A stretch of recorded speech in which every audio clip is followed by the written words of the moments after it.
ഞാൻ സുവിശേഷം പ്രസംഗിക്കുന്നെങ്കിൽ അതിലെനിക്ക് അഹംഭാവത്തിന് വകയില്ല. അതെന്റെ കടമയാണ്. ഞാൻ സുവിശേഷം പ്രസംഗിക്കുന്നില്ലെങ്കിൽ എനിക്ക് ദുരിതം. ഞാൻ സ്വമനസ്സായി ഇത് ചെയ്യുന്നെങ്കിൽ എനിക്ക് പ്രതിഫലമുണ്ട്. അങ്ങനെയല്ലെങ്കിൽ മറ്റാരുടെയോ നിയോഗമനുസരിച്ചാണ് ചെയ്യുന്നത്. അപ്പോൾ എന്താണ് എന്റെ പ്രതിഫലം? സുവിശേഷം നൽകുന്ന അവകാശം പൂർണ്ണമായി ഉപയോഗിക്കാതെ പ്രതിഫലം എന്നെ സുവിശേഷം പ്രസംഗിക്കുന്നതിലുള്ള സംതൃപ്തി മാത്രം.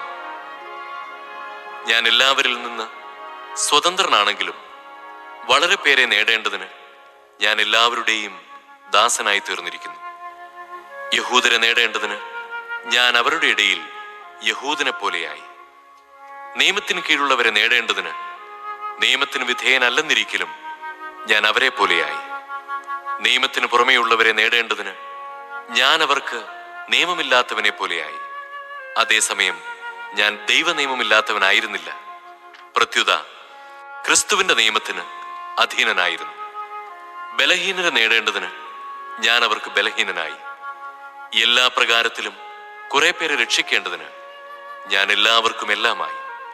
സുവിശേഷത്തിൽ ഭാഗഭാക്കാകുന്നതിനായി സുവിശേഷത്തിനു വേണ്ടി ഞാൻ ഇവയെല്ലാം ചെയ്യുന്നു.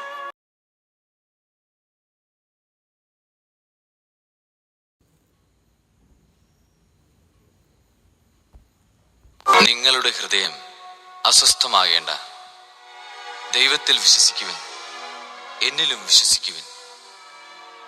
എന്റെ പിതാവിന്റെ ഭവനത്തിൽ അനേകം വാസസ്ഥലങ്ങളുണ്ട്. ഇല്ലായിരുന്നുവെങ്കിൽ നിങ്ങൾക്ക് സ്ഥലമൊരുക്കാൻ പോകുന്നുവെന്ന് ഞാൻ നിങ്ങളോട് പറയുമായിരുന്നു. ഞാൻ പോയി നിങ്ങൾക്ക് സ്ഥലമൊരുക്കി കഴിയുമ്പോൾ ഞാൻ ആയിരിക്കുന്നിടത്ത് നിങ്ങളും ആയിരിക്കേണ്ടതിന് ഞാൻ വീണ്ടും വന്ന് നിങ്ങളെയും കൂട്ടിക്കൊണ്ടുപോകും. ഞാൻ പോകുന്നിടത്തേക്കുള്ള വഴി നിങ്ങൾക്കറിയാം. തോമസ് പറഞ്ഞു, കർത്താവേ, നീ എവിടേക്ക് പോകുന്നുവെന്ന് ഞങ്ങൾക്കറിഞ്ഞുകൂടാ. പിന്നെ വഴി ഞങ്ങൾ എങ്ങനെ അറിയും? വഴിയും സത്യവും ജീവനും ഞാനാണ്. എന്നിലൂടെ അല്ലാതെ ആരും പിതാവിന്റെ അടുക്കിലേക്ക് വരുന്നില്ല.